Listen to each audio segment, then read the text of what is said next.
Se supone que ya lo estáis viendo, ¿no? Sí. Vale. Pues nada, tal y como os dije ayer, aquí tenéis una máquina virtual preparada con Windows 7 para lo que es la emulación vamos, para lo que es el uso de la consola de la NS500. Si ya os la habéis descargado, yo lo que voy a hacer ahora es todo el proceso de instalación de esa máquina virtual, para que veáis que es una tontería. De todas maneras, antes de hacer eso, como tenéis algunos de vosotros dudas con respecto al funcionamiento del entorno de emulación de Leaf, pues ya que vamos a utilizar el VMware Player, el mismo entorno de virtualización que utilizamos para el Leaf, lo vamos a utilizar también con la máquina virtual esta de Windows 7, pues vamos a ver primero esas dudas que tenéis. Bueno, pues nada, voy a abrir el VMware Player. Hablando con propiedad sería VMware, ¿no? Pero vamos a hablar en castellano, VMware.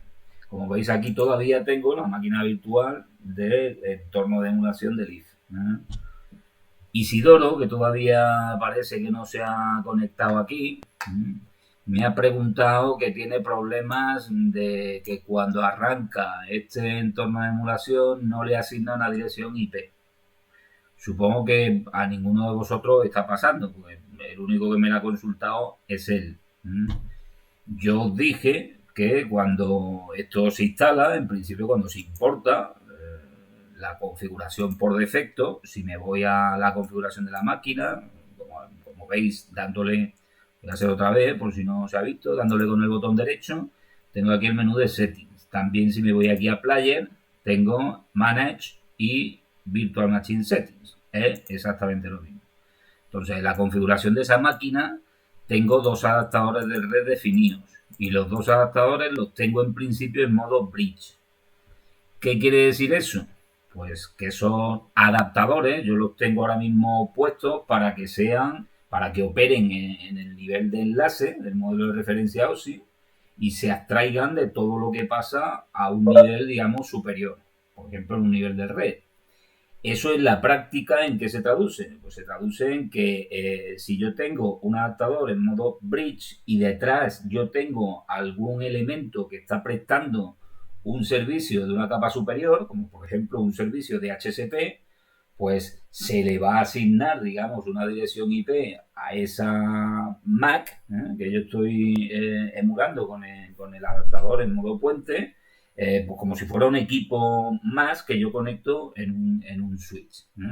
Entonces yo os dije que normalmente este modo de configuración se pone cuando uno quiere tener acceso a lo que sería el exterior. Es decir, al poner un adaptador en modo bridge, lo que estoy consiguiendo es que el router que yo tengo en mi casa me dé una dirección IP de manera automática.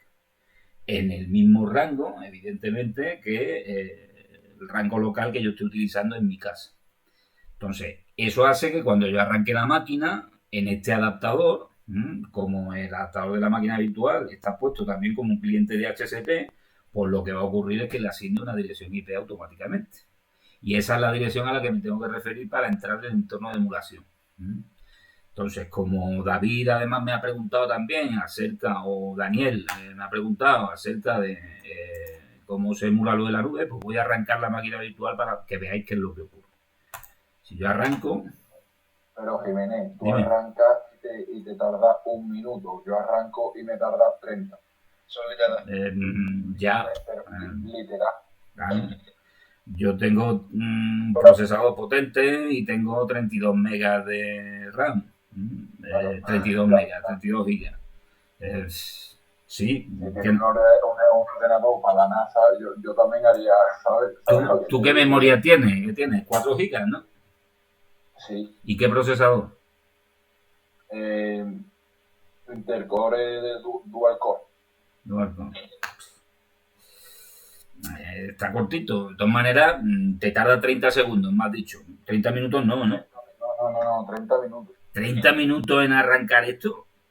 Pregúntale a Dani. Y eso es literal. ¿Y no tienes otro equipo? No, la verdad que no.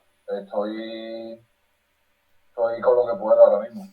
Sí, por eso estoy metido desde el móvil en esta llamada, porque tengo abierto el IBI en el ordenador, y como lo habla en el ordenador, no tengo otra forma no puedo abrir otra cosa en el ordenador.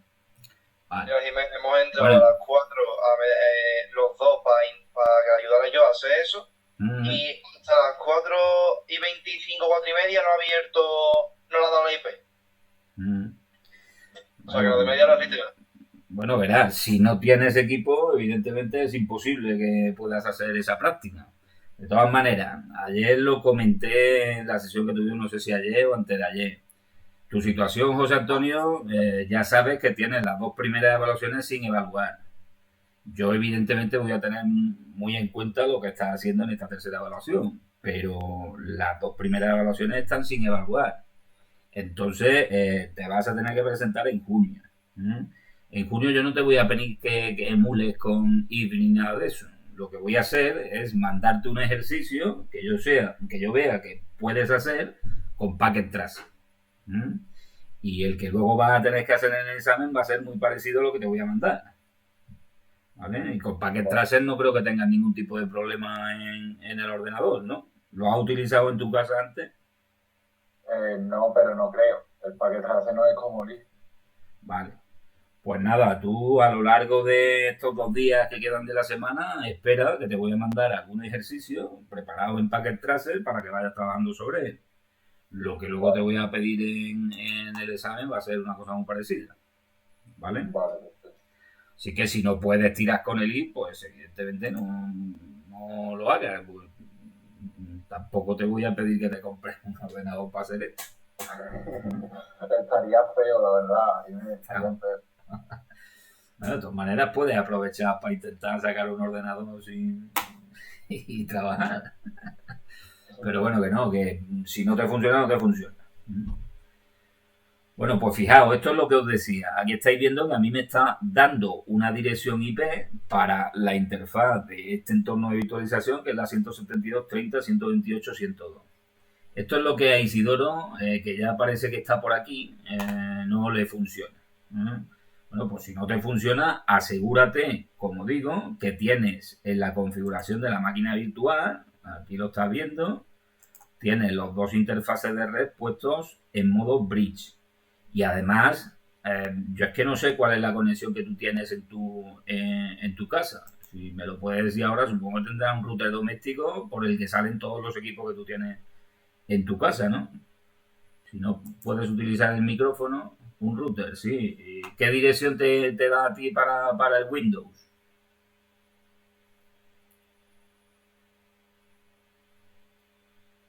Como será una 192, 168, 0, lo que sea. Pues si te asigna una dirección de ese tipo, si has hecho la instalación de la máquina virtual tal y como yo lo explico en los vídeos, te debería de asignar para lo que es la máquina virtual una 192, 168, 0, lo que sea. ¿Vale? Si no, algo has hecho mal. Vale. Bueno, pues resolviendo lo del tema de Daniel, que me preguntaba que cómo se conectaba lo de la nube y demás. Fijaos, yo aquí tengo ya la dirección que me ha asignado a mí el router para este entorno de emulación. Pues si yo abro ahora un navegador y pongo esa dirección, hemos dicho que era 102, eso es. Pues fijaos que yo me conecto. Admin y if.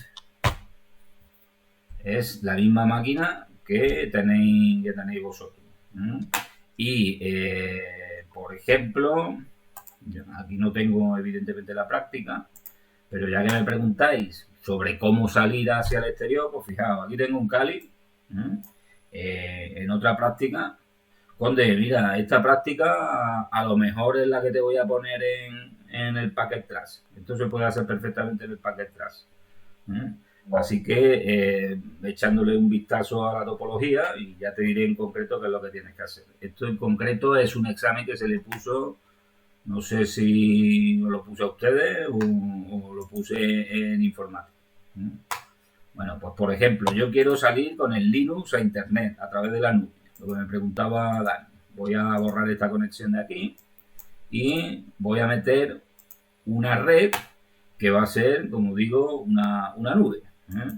En esa red de aquí, fijaos que si yo pico en el tipo, tengo varios tipos de redes que yo puedo emular. Yo os dije que el que me permite salir al exterior de manera directa, porque está así configurado, es coger una nube que es esta de mantenimiento, la Cloud 0, ¿vale? Que tiene asignado directamente una interfaz en lo que sería la máquina virtual para también hacer un bridge hacia el exterior. Pues a esto le voy a poner salida, le puedo poner el nombre que me dé la gana, es simplemente darle un nombre a la red. Y esto lo conecto con el Linux, ¿vale? Si yo arranco ahora el Linux, ¿pero qué diferencia hay entre la de mantenimiento y las otras? Porque las otras están en otro rango diferente y no tienen la misma configuración de la de mantenimiento, no están en modo bridge, sino que a lo mejor tienen un NAT, no recuerdo ahora mismo cómo estaban configuradas, pero la de mantenimiento está puesta por defecto para que sea un bridge hacia el exterior. Entonces, si yo detrás tengo un router que me está asignando parámetros de red con un servicio de HCP y ese router me permite salir a internet, pues directamente salgo a internet. ¿Entiendes lo que te quiero decir o no? Sí.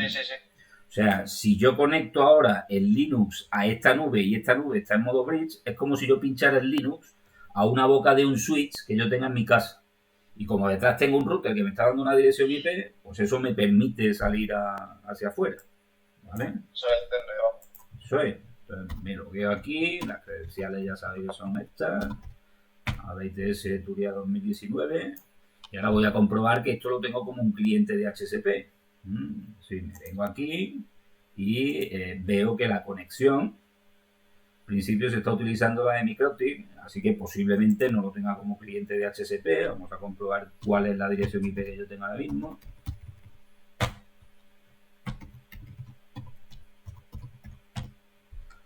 Como veis, 172.16.0.100, esa no es la de la red que yo estoy utilizando en casa, pero si pico en la conexión esta de cableada, que es la que viene por defecto, esta de aquí seguramente sí que la tengo configurada como cliente de HCP.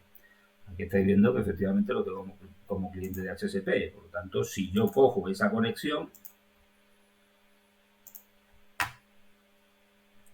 esto es porque lo tenía configurado para conectarme a un router de Microtik, de la topología esa que habéis visto, vamos, esta topología que está aquí detrás, ¿vale? Pues ahora, si yo miro la dirección IP que tengo, fijaos que ya tengo una 172.30.128.105. ¿Quién me está dando eso? Pues el router que yo tengo en casa, porque como digo, lo tengo conectado a una interfaz que me hace un bridge con mi entorno exterior. Entonces, desde ese momento, si yo hago un ping a una dirección de Google, a una dirección de Internet, pues como veis, tengo acceso, porque el router no solo me está dando esa dirección IP, sino que también me está asignando la puerta de enlace, que es la dirección de mi router, en esta red, y también me está asignando un servidor DNS, que seguramente será el de Google.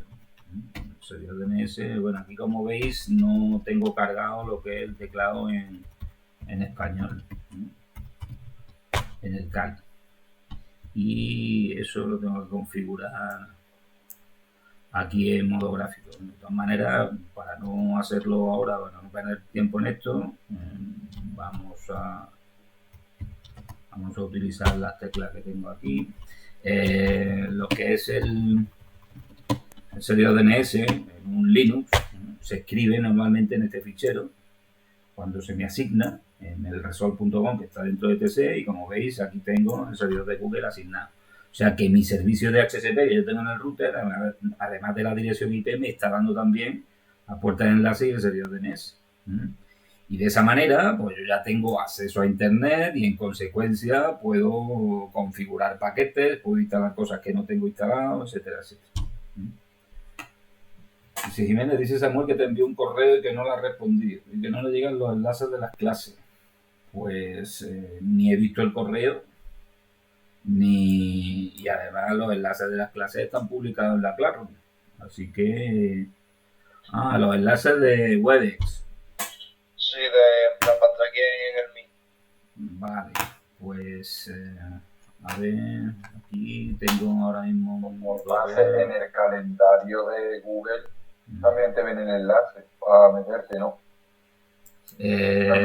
No sé, yo cuando... Es verdad que esta semana no he mandado lo que son los enlaces de las sesiones web, pero cuando yo creo las sesiones, os debe de llegar un correo avisando, ¿no? No, correo llega, Jiménez, correo tuyo, tú tranquilo que no veas si llega.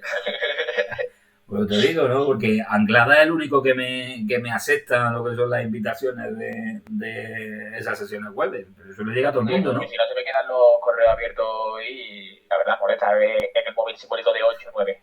Toma, que molesta así, mira. Pues entonces no sé cómo a Samuel no le están llegando, a lo mejor que lo tienen en el spam o lo que sea. Ayer me dijo que no tiene en ningún sitio, porque como estuve ayer con él y estuvo diciéndome que no le llegaban los enlaces, que no sé qué. Es verdad que esta semana no he enviado lo que son los enlaces de las sesiones estas, de las 3 sesiones que hemos planificado para esta semana, pero que cuando las programé, automáticamente os mandan un correo con el enlace. Exactamente, pues él dice que no le llega nada y yo dije, mira por otros apartados del correo electrónico, veis, se te han metido en spam o cosas de esas raras que siempre pasan.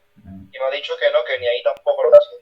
De todas formas, dile que en la Classroom, porque ya no me voy a poner a mandarle el enlace, una tontería que perdamos el tiempo en eso, pero dile que la Classroom tiene todos los vídeos del canal YouTube en el que lo estoy subiendo y además en la carpeta del Google Drive tiene también todos los vídeos Ya sabéis, suscribirse, chavales. De los 3 que se han hecho esta semana, ¿vale? Dale like. Está bonito. Compartirlo con todos vuestros amigos. Eso es. Bueno, esto se ha quedado claro, ¿no? Sí. Vale. Pues vamos a ver ahora lo que estaba previsto de hoy. Voy a apagar esto en un momentito.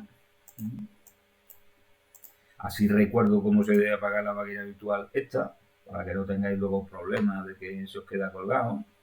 Iba a decir, Carlos no se ha conectado hoy, ¿no? Sí, está aquí. Pasa que está muy callado. Estoy aquí. Vale. Entonces, una vez que lo tengo apagado, recuerdo, lo suyo es cerrar el laboratorio, lo suyo es salir de la plataforma esta, y lo suyo luego es venirse aquí a la máquina virtual, entrar como root. Recuerdo que la password era if también y hacer un shutdown desde aquí, ¿vale? Para que se apague el sistema correctamente. Shutdown nada. Y con eso ya tengo la máquina virtual apagada. Bueno, pues ahora lo que vamos a hacer es, utilizando el mismo VMware Player, vamos a instalar la nueva máquina virtual de Windows 7, que tiene ya incorporado, como digo, lo que es la consola de la NS500. Entonces, una vez que os la descarguéis vosotros en vuestro equipo, con el enlace de Mega que tenéis aquí, que me parece que son 4 gigas o por ahí, pues tendréis un fichero como este. ¿Vale? Yo lo tengo aquí, son 4,7 gigas. Y es, como veis, un fichero que se llama Windows 7 x86 ada.ova. Pues ese fichero es el que tenéis que añadir al VMware Player. ¿Cómo? Pues me voy aquí y le digo que quiero abrir un fichero, File Open, y señalo donde tengo el fichero.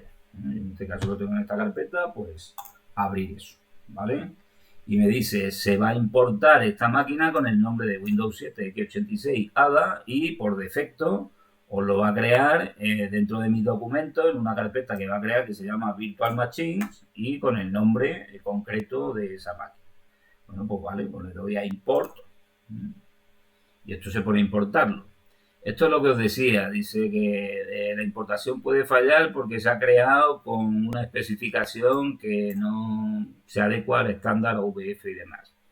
No le echéis mucha cuenta. Yo la verdad es que no he exportado muchas máquinas a este tipo de formato, pero lo que hice fue cambiarle simplemente la extensión. La exportación es su OVF, por lo tanto le dais aquí a Retry y en principio la importación se tiene que hacer correctamente.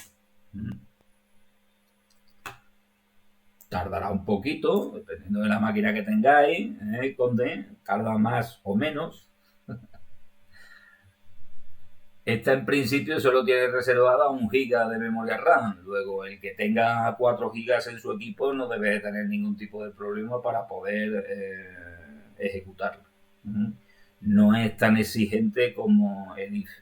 El IF en realidad no es demasiado exigente. Lo que pasa es que nosotros le exigimos demasiado metiendo luego nodos que tienen una carga de memoria bastante alta, como por ejemplo el CAL. Pero lo que es el IF en sí no debería de tardar 30 minutos en arrancar. Eso es muy raro en lo que te está pasando con NES.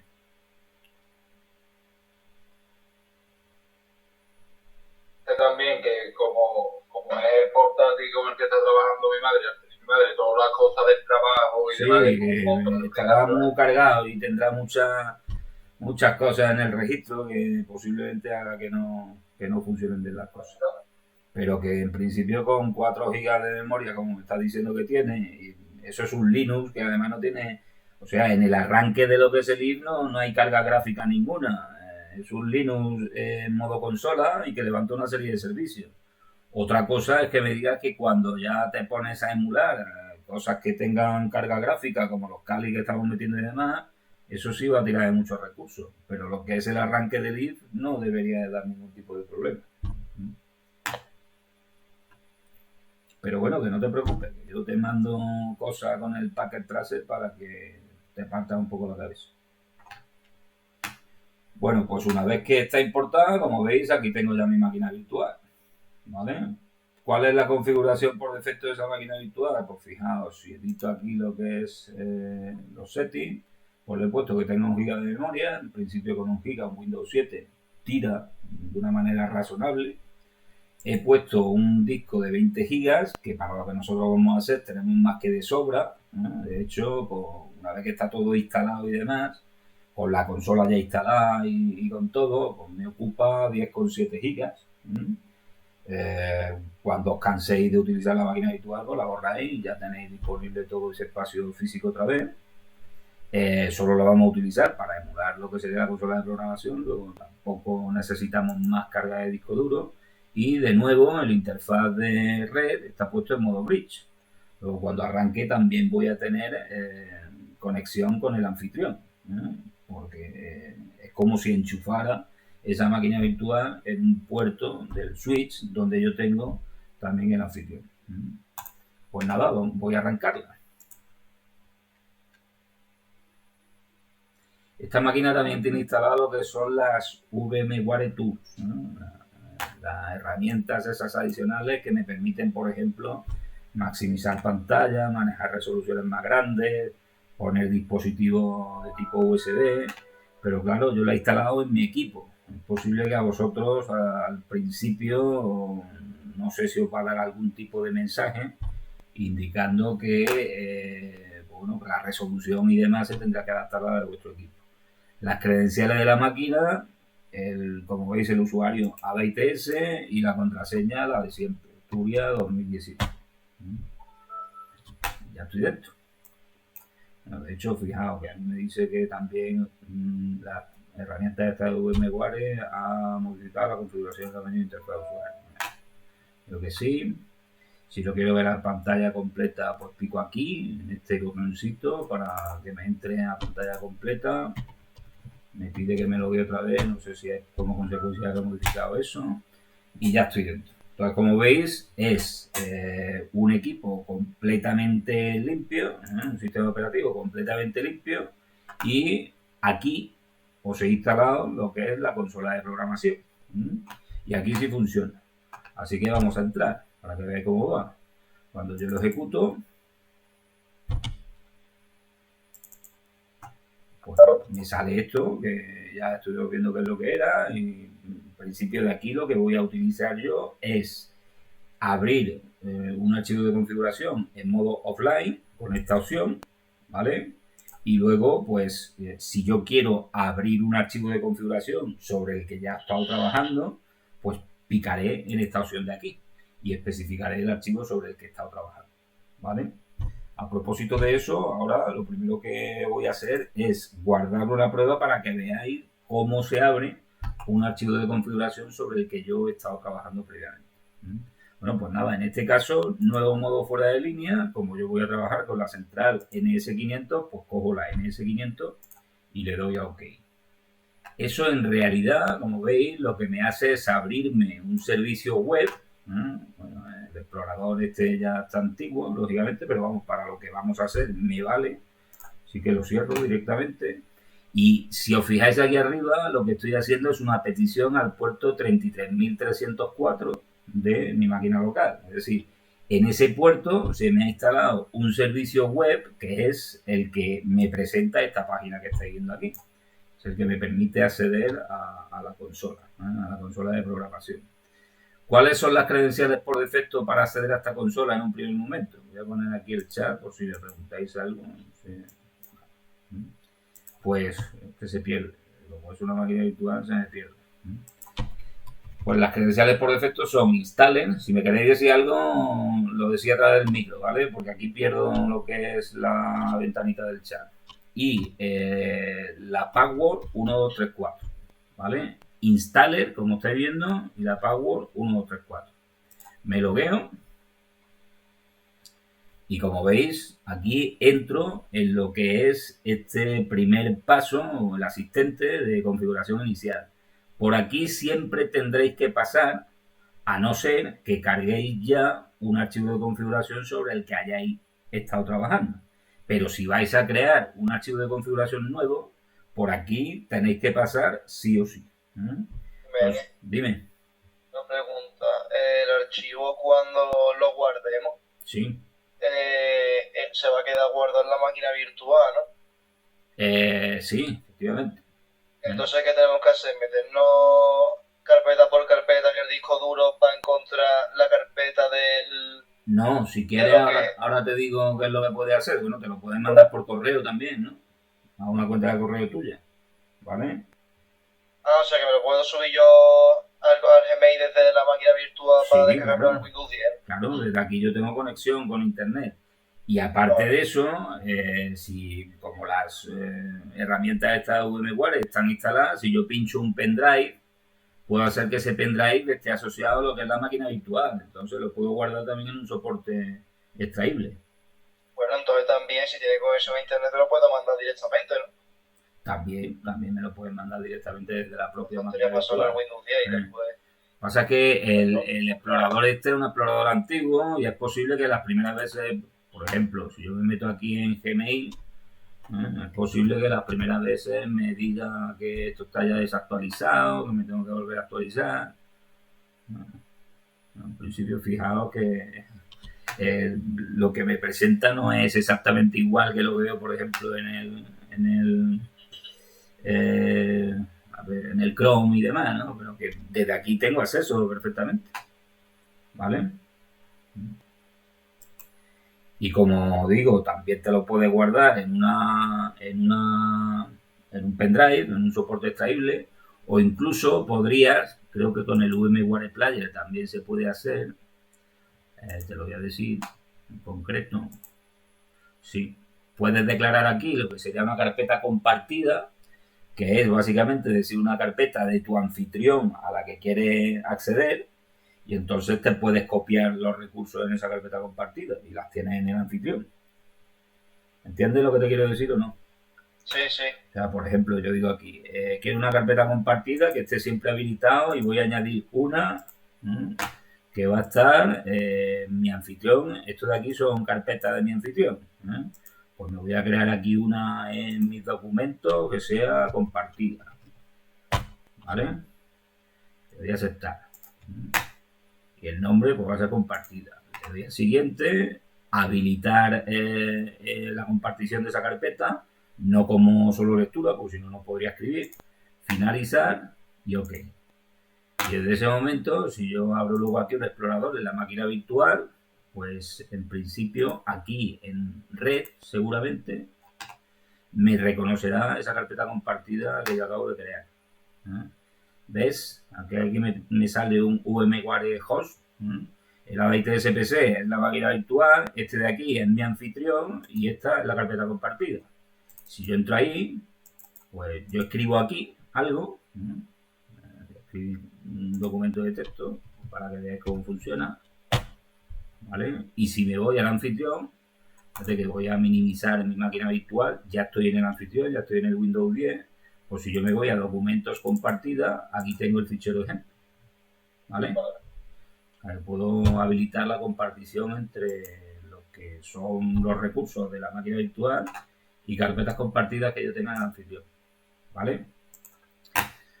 Bueno, por lo dicho, cuando entro en la consola de programación, por aquí, siempre que yo esté generando un fichero nuevo, voy a tener que pasar. Entonces, defino el idioma, español. A ver, ahora. Me va a pedir que defina el código de área, lo vamos a dejar en BX, que es el que normalmente hemos utilizado, y yo he hecho la instalación también definiendo ese código de área, y la contraseña del instalador me va a pedir que la cambie. Es decir, si yo pongo 1234 y 1234 y le doy a asistente de configuración de inicio, me dice que no puedo pasar porque tengo que cambiar la contraseña. Entonces aquí, para no equivocarnos, vamos a poner Turia 2019, lo que estamos utilizando siempre, la primera con mayúscula y lo demás con números, ¿vale? Tengo que pasar, una vez que defino esa contraseña, por lo que es el asistente de configuración de inicio, porque si le doy aquí a cerrar, me echa de la sesión con la consola, así que tengo que pasar por aquí. Y esto, lo que os dije el otro día, esto la mayoría de las veces tiene, esto tiene sentido cuando yo tengo una centralita física conectada. Como no voy a tener una centralita física conectada, pues todo siguiente. O sea, la configuración por defecto. ¿Vale? ¿Estabais preguntando algo por ahí? Pues todo siguiente. O sea, ni lo miramos siquiera, ¿vale? Todo siguiente. Lo que queremos llegar es a la consola de programación. Y ya entro en lo que sería la consola de programación. Aquí ya puedo añadir lo que son tarjetas de expansión, como estuvimos viendo el otro día, pero nosotros, para la práctica que yo voy a pedir, no vamos a añadir ninguna tarjeta de expansión. Vamos a trabajar con estas 6 líneas analógicas y con estas 16 extensiones analógicas. ¿Vale? Entonces, si yo hago aquí algún cambio y quiero guardar eso en un archivo de configuración, ¿cuál sería el procedimiento? Pues, por ejemplo, hoy lo que vamos a hacer es configurar la selección automática de ruta. Entonces, yo en este caso tengo 6 líneas analógicas. La selección automática de ruta, lógicamente, opera con lo que son las líneas telefónicas que yo tenga contratadas. Bueno, pues, por ejemplo, vamos a hacer una configuración en el que las líneas 1 a 5 las voy a meter dentro de un grupo. Por ahí van a poder salir los teléfonos fijos, y la línea 6, en la línea 6 voy a conectar un adaptador GSM, como hemos hecho en otros ejemplos anteriores, y por ahí van a salir los móviles, ¿vale? O sea, en la selección automática de ruta, una de las primeras cosas que tengo que hacer es agrupar las líneas. Pues, ¿dónde se agrupan las líneas? Me voy aquí, a línea de entrada de llamadas, línea, y por defecto vais a ver ahora que todas las líneas están en el grupo 1. Si yo quiero hacer una distinción de lo que van a ser un conjunto de líneas que voy a utilizar para tráfico de números fijos y otro conjunto de líneas que voy a utilizar para móviles, pues tengo que hacer dos grupos diferentes. Entonces, la línea 1 a 5 van a estar en el grupo 1 y la línea 6 la voy a meter en el grupo 2. ¿Vale? ¿Hasta ahí todo claro? Sí. Vale, pues importante aquí, si yo quiero que se guarde la configuración que voy haciendo, es importante que cuando yo haga alguna configuración en alguna de las funciones y haya terminado esa configuración, pique aquí en aplicar. Pico en aplicar y le doy a OK. Eso me va a cerrar esa función que yo ya he programado. Y ahora, si quiero guardar la configuración, fijaos que aquí tengo un disquete y se desea guardar los datos del sistema. Le voy a decir que sí. Y me va a pedir un nombre para ese fichero. Por defecto, ahora lo vais a ver, tarda un poquito, pero hay que tener paciencia. Si los datos del sistema se registró, por favor especificar la ubicación del archivo. Le doy a OK. Y por defecto, como estáis viendo, guarda un fichero que se llama dfsys y me lo va a guardar en la carpeta de descargas. ¿Vale?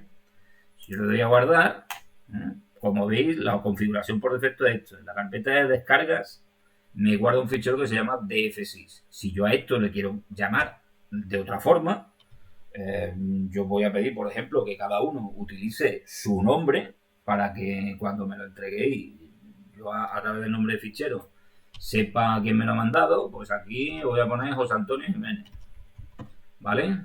No es necesario que le pongáis extensión porque esto no entiende de extensiones, simplemente va a validar luego que ahí tengo un fichero de configuración de la centralita. Entonces lo llamo así y le doy a guardar. Y fijaos que si yo me voy a la carpeta de descarga, pues aquí tengo ese fichero que acabo de generar, como estáis viendo, ¿vale? Si yo me salgo de esto, salgo completamente de lo que sería la consola de programación, ya estoy desconectado, ¿vale? O sea, yo he estado trabajando sobre ese fichero y ahora quiero abrir ese fichero. Cierro también el explorador y ahora me vengo aquí, a esta ventanita que estáis viendo. Si yo quiero trabajar sobre un fichero sobre el que ya he hecho cosas, lo que tengo que hacer es abrir en modo fuera de línea un fichero concreto. Aquí pico en examinar y le especifico el fichero en concreto sobre el que he estado trabajando. En este caso tengo en descarga y se llama José Antonio Jiménez, ¿vale? Luego, por si no hacéis toda la configuración del tirón, vais haciendo cosas y luego cuando queráis reabrir ese fichero, pues evidentemente no tenéis que repetirlo todo, ¿no? Lo que ya tengáis hecho, lo tenéis hecho. Le doy OK y me dice, consola o modo fuera de línea está funcionando. ¿Desea reiniciar la aplicación? Esto es importante porque yo de momento, lo que es la consola que abrí antes, todavía ese proceso no está matado. Entonces tengo que matar ese proceso y arrancar una nueva consola de programación. Le digo que sí aquí, eso me lo hace automáticamente, le doy OK. Y como veréis, ahora me levanta otra vez el servicio web y me pide nombre de usuario. Pero cuidado, aquí no vayáis a poner ahora installer 1234. Pues si ponéis 1234, ¿qué va a ocurrir? Me va a decir que el usuario y la contraseña son correctos. Pues yo la contraseña la he modificado. La contraseña del archivo de configuración la modifiqué a Turia 2019. Entonces lo que tenéis que poner aquí es Turia 2019. Y en el momento en que lo pongáis, podréis abrir otra vez el fichero sobre el que estáis trabajando. Para comprobar que efectivamente ese fichero, fijaos que si yo me voy a línea y veo la programación de los grupos de línea, pues la línea 6 la tengo en el grupo 2. Es decir, que me ha guardado lo que yo había hecho. ¿Se entiende eso? Sí. Vale, pues antes de mandarme el fichero a mí, comprobar que cuando abrí ese fichero están reflejados todos los cambios que hayáis hecho. No me vayáis a mandar un fichero vacío. Os lo digo porque si aquí no vais aplicando las cosas que vais haciendo, dándole a aplicar, eso no se guarda, ¿vale? Entonces es posible que luego me mandéis un fichero con una configuración por defecto. Yo quiero el fichero sobre el que hayáis trabajado. Bueno, pues así es como se hace. Como yo ya tengo el fichero guardado, las cosas que yo vaya haciendo aquí, si le doy al disquete, directamente me va a guardar sobre ese fichero. Bueno, pues hablando ya de lo que es la selección automática de ruta, que es lo que se nos quedó por explicar el otro día, pues como digo, vamos a considerar un ejemplo en el que por las 5 primeras líneas yo quiero tirar todo el tráfico fijo y por la línea 6 voy a tener un adaptador GSM para enrutar lo que es el tráfico de líneas móviles, ¿vale? Entonces lo primero que he hecho es agrupar las líneas 1 a 5 en el grupo 1 y la línea 6 en el grupo 2. ¿Qué es lo siguiente que tenemos que hacer ahora? Pues ya irnos directamente a las funciones de la selección automática de ruta. La programación es idéntica a la que hicimos en la TDA y, en primer lugar, habilitar la selección automática de ruta, porque por defecto, como estáis viendo, el modo SAR está desactivado. Yo tengo que activarlo para cualquier modo de acceso a lo que son las interfaces, las líneas, ¿vale? Recuerdo, siempre que haga un cambio, aplicar, porque si no le doy a aplicar no se va a guardar a la hora de picar en el disquete. y OK para cerrar esa función. Si no le doy a OK, da igual que no se cierre, porque cuando elija otra función me va a levantar la ventana de la otra función. Lo importante es que vayáis aplicando los cambios, ¿vale? Bueno, pues ya tengo la selección automática de ruta habilitada en todas las líneas. Ahora lo que vamos a hacer es programar lo que son las rutas que yo voy a utilizar. Entonces, igual que ocurría en la TDA, eso lo consigo en prefijos. Y en prefijos, pues voy a decir que mi ruta 1 va a ser la ruta de los fijos y mi ruta 2 va a ser la ruta de los móviles. Como veis, yo aquí puedo jugar hasta con 48 rutas. No recuerdo ahora cuántas había en la TDA, creo que eran 16, pero como veis aquí tengo muchas más posibilidades de enrutamiento. Bueno, pues primera ruta. El primer prefijo que me la marca va a ser el 9. Números nacionales. He puesto 0, 9. Números nacionales. ¿Vale?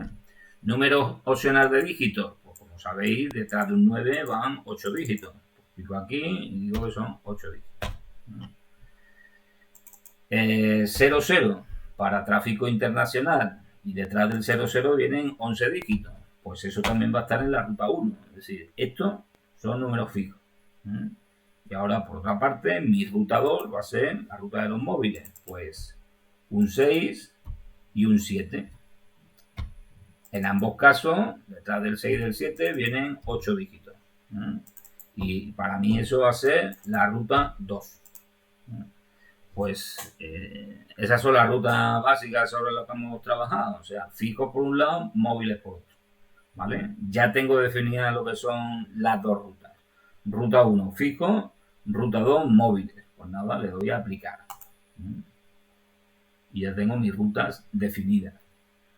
Antes de pasar a lo que serían las tablas del horario, SAR y demás, vamos a definir lo que son los operadores que yo voy a utilizar. Entonces, al igual que en la TDA, me vengo aquí a operador. Y yo puedo seleccionar aquí pues un montón de operadores. En concreto, me aparecen 20 al principio, pero puedo crear hasta 48 operadores. Como puedo crear hasta 48 rutas, pues me da la posibilidad de definir hasta 48 operadores.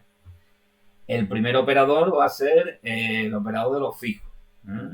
Bueno, pues recuerdo que es interesante que el número de operador coincida con el número de ruta, porque luego en lo que es la gestión de la prioridad del plan de ruta me va a facilitar las cosas, porque por defecto me va a aparecer el operador de acuerdo al número de ruta que yo esté gestionando.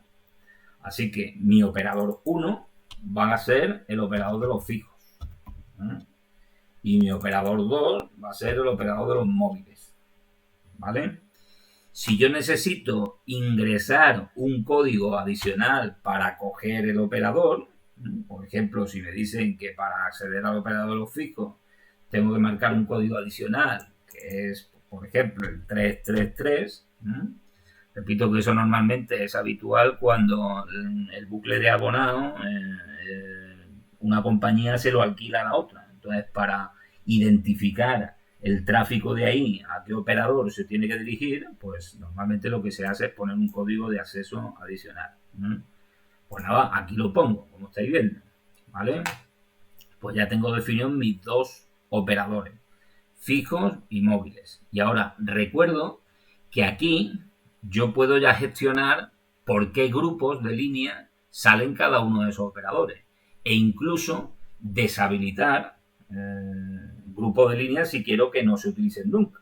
Por ejemplo, el operador de los fijos, yo no quiero que salga por la línea de los móviles, que es el grupo 2, que es la línea 6. Pues, ¿qué hago? Me vengo aquí y de los grupos 1 a 16 que yo tengo definido, digo que el operador 1 va a tener un bloqueo, o sea, va a desactivar lo que es el uso del grupo 2, ¿vale? Del grupo 3 y del grupo 4 y de todos los que vengan detrás me da exactamente igual, porque yo estoy utilizando solo los grupos 1 y 2. Así que me fijo en estas dos columnas. Y me fijo además en los operadores 1 y 2, que son los que yo tengo definidos.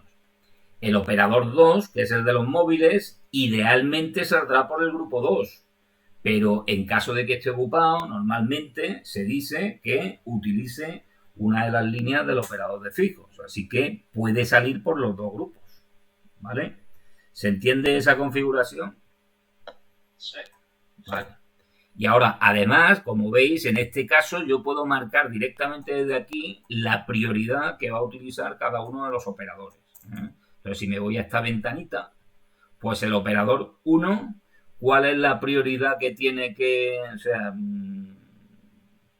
cuál es la prioridad que tiene que utilizar? Pues salir por el grupo 1. El grupo de líneas por el que tiene que salir, el de los fijos, es el grupo 1. De manera prioritaria.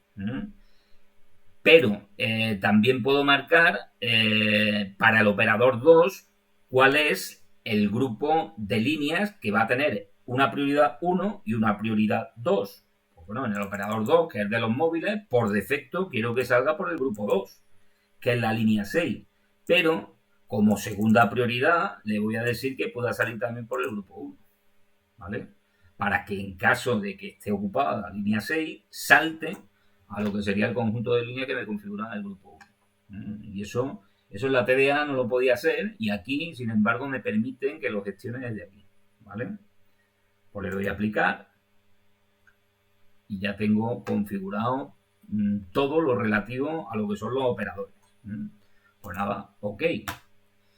Y yo seguramente os voy a pedir, bueno, os he pedido en la práctica que la selección automática de ruta se adecue, el funcionamiento de la selección automática de ruta se adecue a el servicio horario que hayáis configurado en el primer apartado. Entonces vosotros vais a tener que jugar con estos tiempos de aquí, que son los mismos que tenía en la TDA, para hacer que eso coincida con el servicio horario. ¿Vale? Sí, al final, en esta tablita de aquí, lo que yo quiero conseguir es el mismo gráfico que tenga en la configuración del servicio horario, porque voy a hacer que la selección automática de ruta funcione exactamente en el modo día del servicio horario. Por lo tanto, tengo que programar lo mismo que yo tengo en el servicio horario. ¿Vale? Entonces, vosotros jugaréis con estos tiempos de aquí para programar precisamente eso, y después, en la prioridad del plan de ruta, pues utilizaremos precisamente esos tiempos. ¿Cómo se ajusta eso? Pues fijaos, tengo que delimitar si lo voy a aplicar a la ruta 1, a la ruta 2. En este caso lo voy a aplicar a las 2, porque quiero activar la selección automática de ruta para esas dos rutas. Y aquí en el ajuste de hora, cuando yo pique, pues lo que voy a hacer es jugar con esos tiempos para adecuarlos al servicio horario que yo había definido. Entonces, servicio horario, el que programamos el otro día, era de 9 a 5, de lunes a viernes, y había una pausa para el almuerzo de 2 a 3 y cuarto. Pues eso, ¿cómo se programaría aquí? El domingo, en principio, a mí no me interesa tener servicio horario. Bueno, pues yo desactivo lo que sería el conjunto de estos tiempos, porque en realidad yo ahí no voy a tener servicio horario. Pues como digo, desactivo todos los tiempos que yo tengo aquí. ¿Vale? Vale. El lunes empezaría a las 9, el tiempo A empieza a las 9 y el tiempo B va a empezar a las 14, que es cuando empieza, digamos, el almuerzo. ¿Vale? El tiempo C empezará a las 15 y cuarto. Pues a las 15 y 15. Y el tiempo D, que es cuando empieza el modo noche, aquí me he equivocado, 15, 15.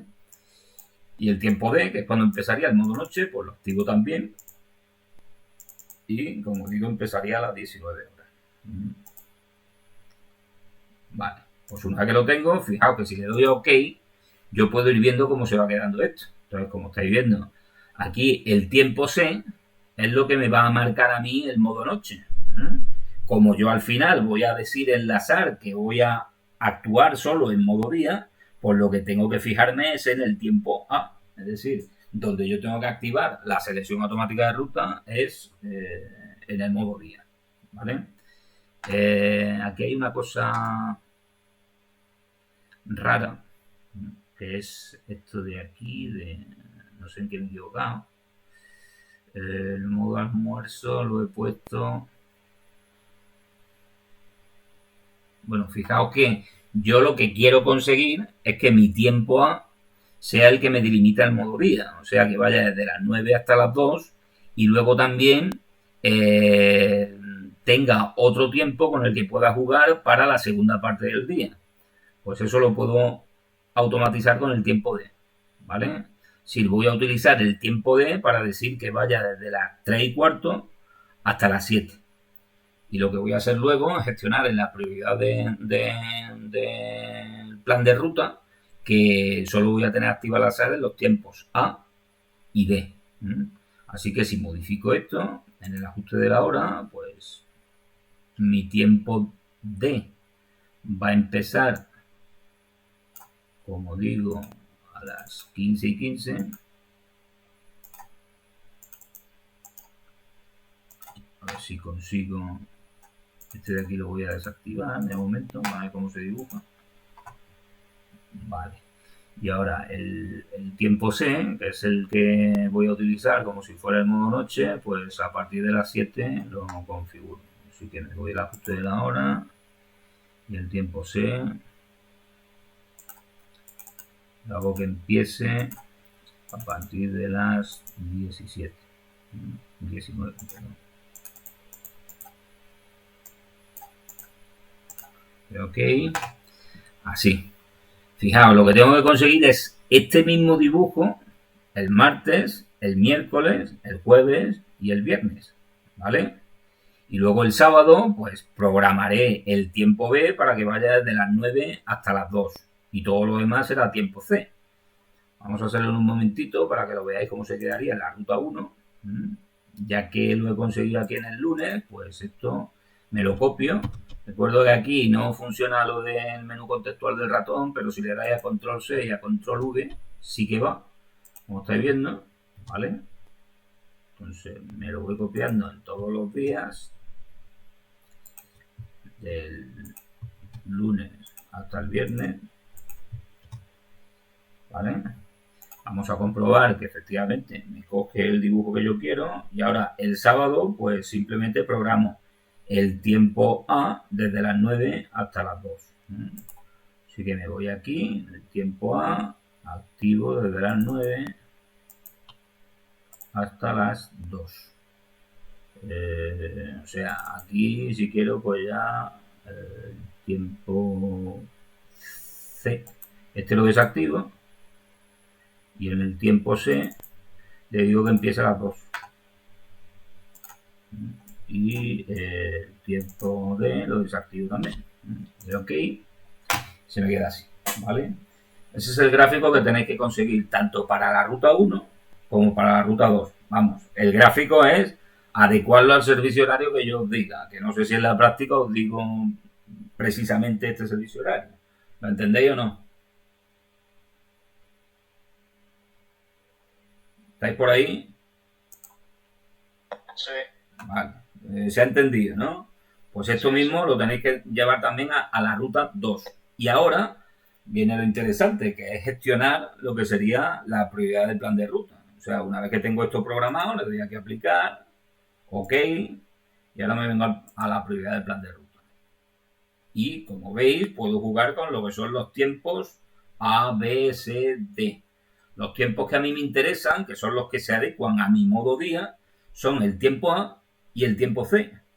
Luego en el resto de los tiempos, pues directamente no voy a utilizar selección automática de ruta. O sea, mi tiempo B, que va a ser el almuerzo, y el tiempo D, que va a ser mi modo noche, pues directamente le pongo que no quiero utilizar ninguna prioridad. Para la ruta 1, que es la que estoy programando, los fijos tendrán que salir siempre, tanto en el tiempo A como en el tiempo B, por la configuración que ya he puesto para el operador de los fijos, que recuerdo que es salir por el grupo de líneas 1 y con la única prioridad del grupo de líneas 1, ¿vale? Entonces, eso, bueno, el domingo, estoy programando el domingo no quiero utilizar selección automática de ruta, luego directamente aquí también pongo ninguna y ninguna, también en modo día, porque el domingo no tengo servicio, ¿vale?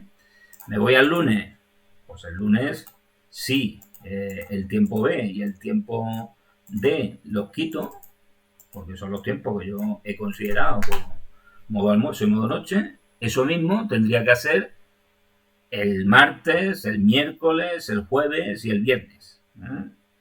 Y en el sábado, pues solo dejo el tiempo A. Eso para la ruta 1. No lo voy a hacer todo por no perder más tiempo. Para la ruta 2, como veis, por defecto me coge el operador número 2. Es decir, ruta 2, operador número 2. Por eso es importante que siempre pongáis los operadores de acuerdo a la ruta que habéis programado previamente. Si mi ruta 2 es la ruta de los móviles, pues el operador 2 debe ser el operador de los móviles. Y aquí en este caso, bueno, el domingo también estaría todo desactivado, pero el lunes los tiempos B y los tiempos D, que son el almuerzo y... bueno, aquí le he dado ninguna a todo. ¿No? Me he cagado. ¿Vale? Tenía que haber dado aquí. En el tiempo B y en el tiempo D, le digo que no quiero selección automática de ruta, pero aquí lo importante es que en los tiempos A y en los tiempos C, que para mí es el modo día, pues yo tengo que marcar aquí como segunda prioridad el que pueda utilizar la línea de los fijos. Porque si el grupo por el que salen los móviles está ocupado, pues debe de saltar, digamos, a lo que sería el grupo de línea de fijos. ¿Vale? Y esa sería la programación que tendría que hacer lunes, martes, miércoles, jueves y viernes. El sábado simplemente programaría el tiempo A. ¿Vale? Luego, ¿se entiende cómo va esto? Sí. Pues eso era lo que quedaba que ver aquí. Una vez que lo tengáis todo configurado, picáis aquí en el disquete, guardar los datos del sistema, le decís que sí, te va a decir otra vez que tienes que especificar el fichero donde quieres guardarlo, le das OK, le das a guardar y en lugar de, si estáis trabajando sobre un fichero que contiene la configuración, pues en lugar de que cree otro fichero que se llame dfsys, picáis en el fichero y guardáis sobre ese mismo fichero. Te dice que lógicamente el fichero ya existe, pues voy a reemplazarlo, sí. Y ahí se guarda toda la configuración que hayáis hecho. ¿Vale? Y ese es el fichero que me tenéis que enviar. Bueno. ¿Queda claro? Cuando hayáis terminado, pues salís completamente de esto, cerráis esto, decís que sí, que quiero salir de la aplicación y apagáis la máquina virtual desde aquí, ¿vale? Apagar. Posible que cuando os conectéis a internet primero... Es posible, no, es bastante posible, como no le quitéis las actualizaciones automáticas la primera vez que las ejecutéis. ¿Vale? En el Windows 7 ya sabéis que no tiene mantenimiento, pero esta versión que es la del SP1, pues tenía una serie de actualizaciones ahí pendientes. Entonces, la primera vez, como no deshabilitéis las actualizaciones automáticas, os la vais a tragar. Así que, pues bueno, intentar que no pase eso. Ahora se me ha quedado todo colgado. ¿Me estáis oyendo? Sí. Bueno, pues a ver si me deja... Ahora no me deja esto. Suprimir. No, que como le voy a controlar suprimir. Vamos a ver. Administrar tarea. Bueno, ya por lo menos me deja... Es que perdí el ratón. No sé por qué. Vale. Pues no la de comer, ¿eh? Eso es. No me deja hacer. De tren, eso es un tren. Bueno, pues desde aquí sí puedo, pero cuando... A ver si me deja ahora, ¿no? Bueno, pues nada, eso era lo que quería explicar hoy por último día. Si tenéis alguna duda, ahora es el momento. Bueno, Samuel, ¿qué pasa? ¿Que has encontrado el enlace o qué? Se lo he pasado yo el usuario y la contraseña. Vale. Estoy enfadado porque a mí no me ha llegado el correo. Pero es lo que le he comentado a tu compañero antes, que es que esta semana no he mandado lo que son los enlaces de las sesiones, pero cuando las creé, os debió de llegar un mensaje directamente diciendo cuándo estaba planificada la sesión. De hecho, el lunes tú te conectaste, ¿no?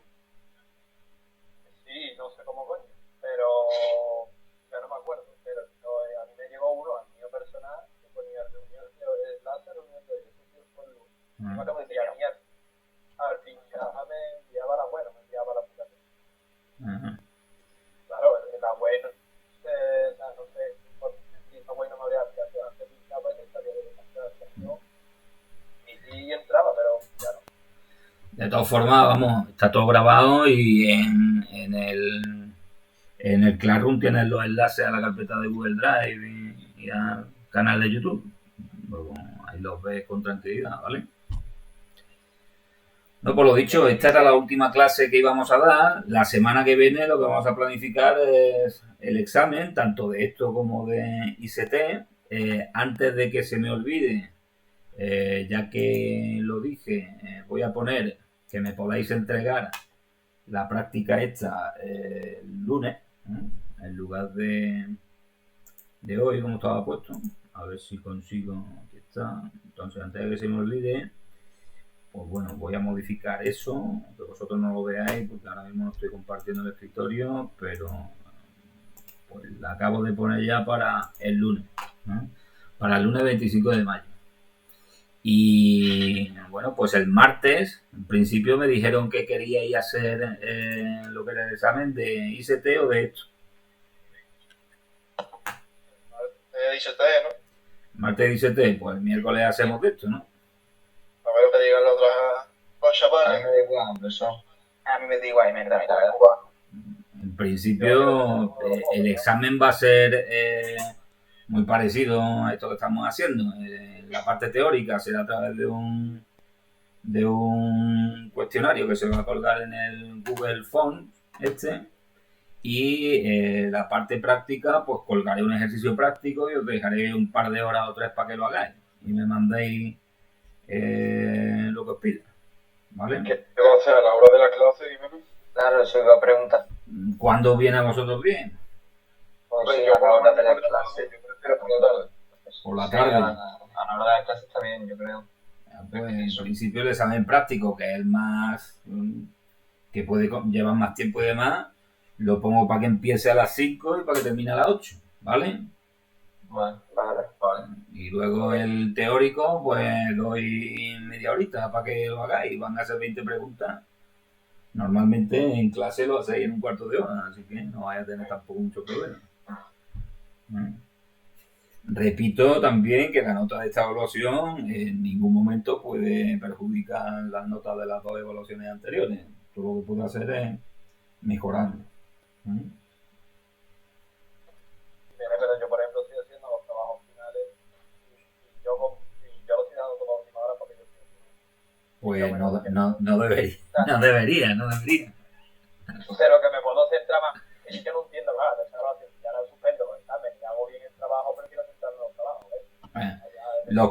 Los que tenéis evaluaciones pendientes, pero habéis asistido regularmente y tenéis una nota media por encima de 3, lo que os he dicho es que en principio la tercera evaluación la tenéis que aprobar si estáis asistiendo regularmente. Casi todos los que estáis aquí ahora mismo me estáis entregando las cosas que me tenéis que entregar y estáis sacando una nota adecuada. No creo yo que en el examen vayáis a darme muchas sorpresas negativas, porque el examen va a ser muy parecido a lo que estamos haciendo aquí y además vais a tener tiempo más que suficiente para hacerlo. Vais a tener los vídeos colgados que podéis consultar, sí, que vais a tener más facilidades que si estuvierais haciendo el examen de manera presencial. Luego espero que no haya muchas sorpresas en ese sentido. Si aprobáis los contenidos de la tercera evaluación y además me entregáis esos contenidos adicionales, pues ya os dije que no voy a hacer ir a la convocatoria ordinaria. Pero no lo dejes esto para el último, Samuel. ¿Te gusta mucho la cervecita, Samuel? Ahora que no podéis salir, coño, aprovecha que no podéis salir y va a trabajar un poquito. ¿Verdad? Que no, ya se puede. ¿Cómo que has dicho? Es que está cortado. ¿Qué has dicho? Que ahora que no se puede, ¿qué? Ahora que no se puede salir, ¿no? Que ahora que no se puede salir, que aprovechéis para hacer lo que tenéis que hacer. Ese es el problema, que ya se puede salir. Claro, pero se puede salir desde hace una semana y pico y antes. También solía. Una pregunta. Dime. A partir del jueves han puesto que es obligatorio el uso de mascarilla. En espacios cerrados. A partir de mañana, sí. Y también el uso de guantes en sitio público también pasa regulado. Ahora, mi pregunta es, si el año que viene pasamos de curso o incluso repetimos, en cualquiera de los casos, los guantes y las mascarillas, imagino que nos las tenemos que vender nosotros, ¿verdad? Eso el instituto nos hace cargo. Es que hablar de lo que va a pasar de aquí a septiembre habla tonterías. Porque fíjate que cuando más hacían falta el tema de las mascarillas es cuando menos se han utilizado, que cuando empezó todo el follón porque no había. Supongo que en caso de que las hagan obligatorias en los centros educativos, pues de alguna manera la Consejería de Educación regulará eso y hará que lleguen las mascarillas a los centros educativos. Tampoco se os puede pedir que os gastéis 1 euro o 2 euros todos los días en mascarillas. Exactamente. Es que, por ejemplo, yo me fijo en el tema de que nosotros tenemos taller y con los destornilladores y demás se nos puede llegar a romper los guantes. Entonces, si a mí se me rompe a lo mejor en un mismo día 3 pares de guantes, es una tontería que me tenga que estar gastando tanto dinero, o que incluso yo las 3 primeras horas tengo taller, voy a desayunar, me quito los guantes obviamente para no, digamos, contaminar la comida, y después me tengo que volver a poner otro par de guantes distintos. De todas formas, ya te digo, no vamos a adelantar acontecimientos porque tampoco sabemos en qué situación vamos a estar en septiembre. Si la cosa está ya un poquito más relajada, tampoco sabemos exactamente si las clases se van a poder llenar o va a ir la mitad de la gente algunos días y la otra mitad otros días, si se va a apoyar con clases de tipo telemático. O sea, todavía estamos en un limbo en ese sentido. Yo lo que espero es que a lo largo del verano la cosa se suavice un poquito y que luego, pues, aplicando una serie de medidas de seguridad razonables, pues, podamos dar las clases de una manera más o menos normal. No tan normal como antes, pero de una manera más o menos normal. Pero vamos, no os preocupéis por el tema de material sanitario y eso, pues, eso cuando llegue ya se resolverá. Y en el caso de que lo hagan obligatorio, pues supongo que de alguna forma harán llegar ese tipo de material a lo que son los centros educativos. Ya, acabamos para allá, vaya. Y me leo una pregunta. Dime. Las matrículas serán a finales de junio para sacarla y la matrícula, el otro día tuvimos un consejo escolar y lo dijeron, a ver, porque lo apunté precisamente porque algunos de vosotros ya me lo habíais preguntado. Del 15 al 30 de junio son nuevas solicitudes, prescripción de matrícula de ciclo formativo de grado medio. Repetidores del 25 al 30 de junio, creo que sí. Pues no lo he apuntado demasiado bien porque la verdad que me queda demasiado claro. De todas maneras, lo que puedes hacer, ellos ya están allí. En secretaría ya está funcionando desde el 18 de mayo. Llama al instituto y le pregunta, oye, ¿cuándo es el plazo para poder matricularme de segundo? Pasa que, vamos, seguro que será a partir de la segunda quincena de junio, porque hasta que no hagamos la convocatoria ordinaria y no tengamos las notas finales, no se puede saber lo que tiene aprobado, lo que tiene suspenso. Vale. Pero si quieres enterarte bien, llama ya a secretaría y lo pregunta. Vale. Y en la página web me parece que también han colgado ya alguna información sobre eso. Sí, vamos, estuve mirando hace poco, pero no había nada. Pues... Miren, los que saben que tienen aprobado todo, sí. Eso pues podrían esperar la matrícula ya, ¿no? Sí, pero es que me parece que te van a mandar al mismo plazo que los que no lo tengan aprobado, porque en realidad hasta que no salga la nota de la convocatoria ordinaria, eso no es oficial. Tú lo sabes y yo lo sé, pero no hay ningún documento oficial donde se certifique eso. Ok. Jiménez. Dime. Que no me he enterado muy bien que en cuanto a lo que le pregunté. Sí. ¿Cómo lo borro? ¿Cómo borro el archivo ese? ¿Tú sabes algún comando básico de Linux o no? No sé. Estando en la consola esa que me han mandado, LS. en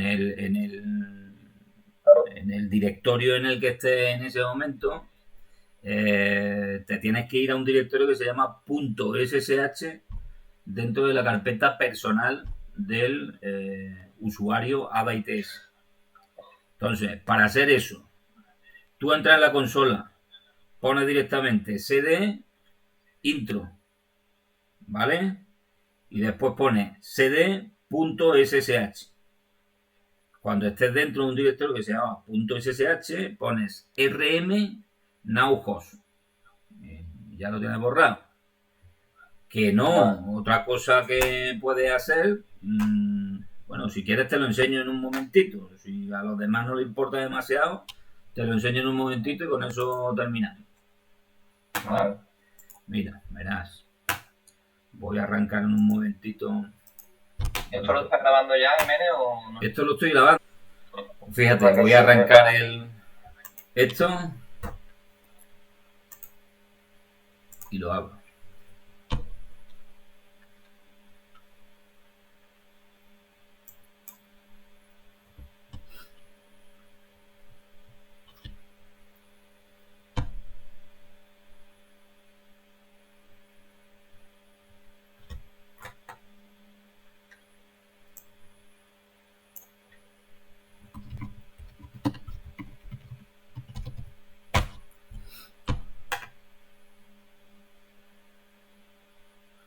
¿Estás escuchando, no, Muñoz? Sí, sí.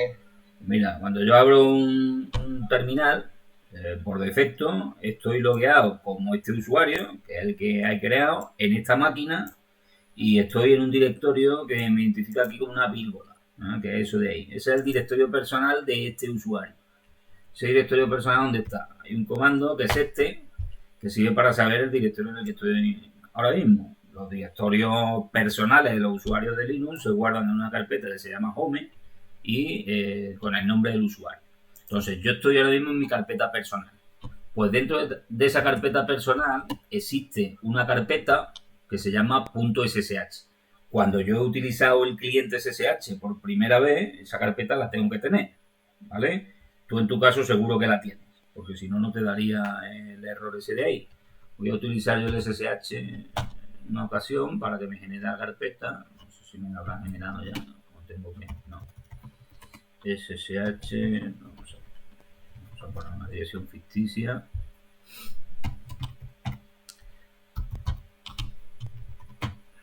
No. Que no me la genera porque no me he conectado de momento con ningún servidor. Pero tú debes de tener aquí una carpeta que se llame .ssh. Entonces, si yo pongo cd.ssh, voy a cambiar esa carpeta, ¿vale? A ti te cambiará y se te pondrá aquí en el prompt que estás dentro de la carpeta .ssh.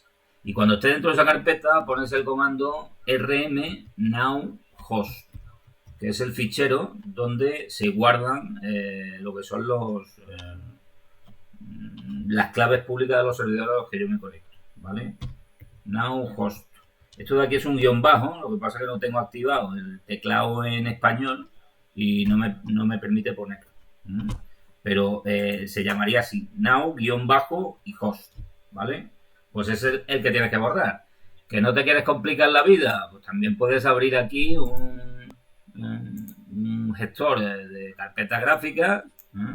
Tú debes de tener aquí la posibilidad, si ves lo que son los archivos ocultos, tienes que tener una carpeta que se llame .ssh, entras dentro de esa carpeta y borras un archivo que se llame nowhost, ¿vale?